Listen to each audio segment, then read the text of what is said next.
শীতকালে নবীজি সাল্লাল্লাহু আলাইহি ওয়াসাল্লাম 5টি আমল করতেন, তিনি কখনো ওই শীতকালে আমলগুলো ছাড়তেন না। এবং শীতকালে আমলগুলো করা একজন মুমিন বান্দাদের জন্য খুবই সহজ হয়ে যায়। আমরা যারা মুমিন রয়েছি তারা কিন্তু সব সময় চেষ্টা করি কিভাবে রবকে খুশি করানো যায়, কিভাবে আল্লাহ তাআলাকে স্যাটিসফাই করানো যায়। যদি আল্লাহ তাআলা আমাদের প্রতি সন্তুষ্ট হয়ে যান, স্যাটিসফাইড হয়ে যান, তাহলে কিন্তু আমরা দুনিয়াতেও শান্তি পাবো, আখিরাতেও আমরা কল্যাণ লাভ করতে পারবো। এজন্য শীতকালে নবীজি সাল্লাল্লাহু আলাইহি সাল্লাম যে 5টি আমল কখনো ছাড়তেন না, আমরা এই আমলগুলো করি না। এই আমলগুলো করার দরকার আছে না নাই? 5 নাম্বার 5টি আমলের ভিতরে 1 নাম্বার আমল হচ্ছে নবীজি সাল্লাল্লাহু আলাইহি সাল্লাম শীতকালে রোজা রাখতেন।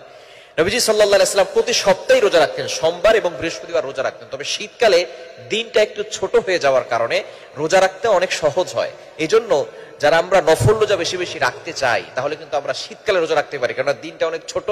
এই সময় রোজা রেখে আপনার তেমন কষ্ট হবে না, শীতকালে পানি তৃষ্ণাও বেশি লাগে না এবং ইবাদত করতে বেশি কষ্ট হবে না আপনার। এজন্য নফল রোজা, বিশেষ করে ইয়াং পিপল যারা আছেন, যাদের বিবাহের সামর্থ্য নাই এবং অনেক ধরনের গোপন পাপ কাজের ভিতরে লিপ্ত আছেন, নবীজি সাল্লাল্লাহু আলাইহি সাল্লাম তাদের জন্য প্রেসক্রিপশন দিয়েছেন যে তোমরা হয়তো যদি অ্যাবিলিটি থাকে, সামর্থ্য থাকে, বিয়ে করে ফেলো, আর না হলে তোমরা রোজা রাখো, কারণ রোজা তোমাদেরকে সকল গুনাহের কাছ থেকে বিরত রাখবে।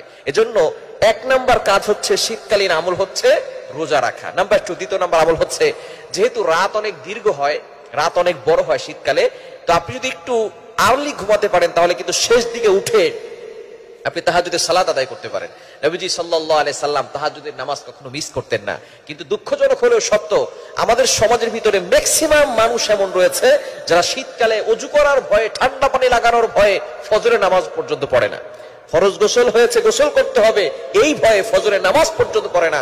অথচ নবীজি সাল্লাল্লাহু আলাইহি সাল্লাম এবং তার সাহাবায়ে কেরাম তাহাজ্জুদের নামাজ মিস করতেন না। সুতরাং দ্বিতীয় নাম্বার আমল হচ্ছে শীতকালীন গুরুত্বপূর্ণ আমল, সেটা হচ্ছে তাহাজ্জুদের নামাজ পড়া।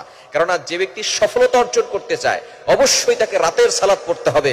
রাতের সালাত ছাড়া কোনো ব্যক্তি সফলতা অর্জন করতে পারবে না। হ্যাঁ, আপনি দেখতে পারেন অনেক ধনী মানুষ দুনিয়াতে রয়েছে যারা কাফের, মুশরিক, অনেক কোটি কোটি টাকা ইনকাম করলেও তাদের অন্তরে কিন্তু শান্তি নাই, কারণ তাদের ভিতরে ঈমানই নাই। কিন্তু অনেক ঈমানদার যারা এবং মুসলমান যারা দেখবেন টাকা পয়সা ইনকাম করেছে কিন্তু নামাজ পড়ে না, মনে রাখবেন তাদের টাকা পয়সা হলেও তাদের মনের ভিতরে শান্তি নাই। কিন্তু সফলতা অর্জন করতে চাইলে রাতের সালাত পড়বেন, 5 ওয়াক্ত নামাজ পড়বেন, এবং আপনি টাকা পয়সা ইনকাম না করতে পারলে আপনার অন্তরে একটা প্রশান্তি আসবে, এটা আপনাকে কেউ দিতে পারবে না, একমাত্র নামাজ পড়লে আপনি পাবেন। সুতরাং এজন্য দ্বিতীয় নাম্বার হচ্ছে তাহাজ্জুদের নামাজ শীতকালে বেশি বেশি করে পড়ার চেষ্টা করা। 3 নাম্বার হচ্ছে খুবই গুরুত্বপূর্ণ, সেটা হচ্ছে অসহায় মানুষের পাশে দাঁড়ানো। আমরা অসহায় মানুষের পাশে দাঁড়ানোর চেষ্টা করব। বিশেষ করে শীতার্ত যে মানুষগুলো আছে তাদেরকে শীতের পোশাক দেওয়ার চেষ্টা করব। অনেক মানুষ দেখবেন রাস্তায় শুয়ে আছে, শীতের পোশাক নাই, শীতের জন্য তারা হাহাকার করছে।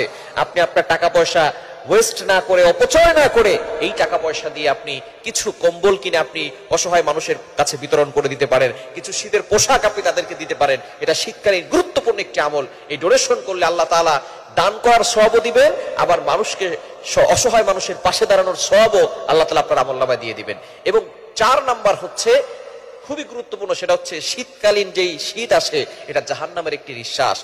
তীব্র শীত এবং প্রচন্ড গরম যখন আসে তখন এই দুইটা নিঃশ্বাস জাহান্নাম ছাড়ে। সুতরাং শীতকালে প্রচন্ড শীত আমাদেরকে মনে করিয়ে দেয় সে জাহান্নামের কথা, জাহান্নামে কতটা ভয়ঙ্কর হবে। এজন্য বেশি বেশি করে 4 নাম্বার আমল হচ্ছে জাহান্নাম থেকে বাঁচার দোয়া করা, জাহান্নামের তীব্রতা থেকে বাঁচার দোয়া করা। এবং 5 নাম্বার হচ্ছে আমরা অনেকেই কিন্তু পরিপূর্ণভাবে ওযু করি না শীতকালে, এটা খুবই গুরুত্বপূর্ণ বিষয়। আপনার যদি ওযু ঠিক মতো না হয়, কোনো জায়গা যদি শুষ্ক থেকে থাকে, তাহলে আপনার কিন্তু নামাজ হবে না। এজন্য পরিপূর্ণভাবে, উত্তমভাবে